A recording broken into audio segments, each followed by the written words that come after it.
se fait une entrée d'exception avec un coquillage que je déteste normalement. On se fait des huîtres gratinées. Si t'aimes pas les huîtres, ou alors essaye cette recette, tu vas t'évader. Attache ta tignasse, Maloute, lave tes mains. On s'évade. Dans sa plus belle paillette, on a mis du beurre. Moi, je mets du beurre demi-sel. Je sais pas de la margarine, parce que c'était mon pote à beurre, je sais pas du beurre. Ouh, j'ai la théorie du complot, chien. Là, si je monte pas ma beurre, on va me dire que c'est de la margarine. Ah ben non, qu'est-ce que c'est boulure, putain, cheval. Une vraie méthode Berzac. Bref. T'es votre échalote. T'as le cisel. Tu le coupes dans un sens, dans l'autre, jusqu'au bout, et après, tu coupes tout tes choubous. C'est pas évident d'expliquer comme choix. Oh, t'as mis tes petites échalotes. Tu vas les faire cuire sans les cramer. Ouais, elle va pas te dire mieux, Maloute, tu verras bien après. Et la beauté, c'est beau, hein. Tu as fondu d'échalotes comme ça. Tu peux déglacer au vin blanc, d'accord? T'es pas obligé non plus. À cuisine, il n'y a rien d'obligatoire. Tout est remplaçable, j'ai déjà expliqué. Sauf mi. Mi, tu ne remplaceras jamais, ça, c'est cette certitude. J'ai rajouté 2 petites gousses d'ail, hein. Tu peux mettre que de l'échalote, hein. Ou alors que de l'ail. Il y en a qui le feront au beurre persillé, hein. Moi, je vais déglacer avec un peu de vin blanc.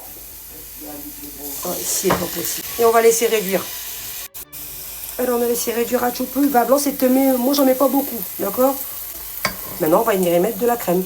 J'ai mis de la crème qui me restait. C'est de la crème épaisse entière, mais c'est parce qu'il fallait finir le pot. D'accord? S'il n'y en a pas assez, je rajouterai de la crème brique, là, semi-épaisse. Et maintenant, on va laisser tout doucement épaissir le mélange. Poivre, le sel, je vais l'éviter quand même, parce que c'est salé après. Allez, j'ai mis un petit peu de persil, mais le persil, je vais plus le mettre à la fin, tu vas voir. Moi, je laisse le jus, il y en a qui enlèvent, moi, j'aime bien. Je les ai mis dans du gros sel pour pas qu'elle balle. Là, on est en train de mettre une cuillère de préparation dans chaque huître. Là, on a mis son râpé.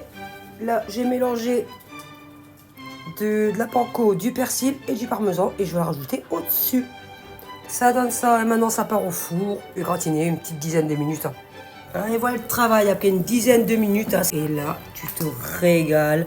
Moi, j'aime pas les huîtres normales, froides. Et bien ça, je m'éclate. Et manger les huîtres gratinées, c'est la vie. Un bon appétit à terre tous. Si t'aimes pas les huîtres crues, les huîtres, alors essaye les huîtres gratinées. C'est totalement différent et c'est vraiment, vraiment, vraiment délicieux.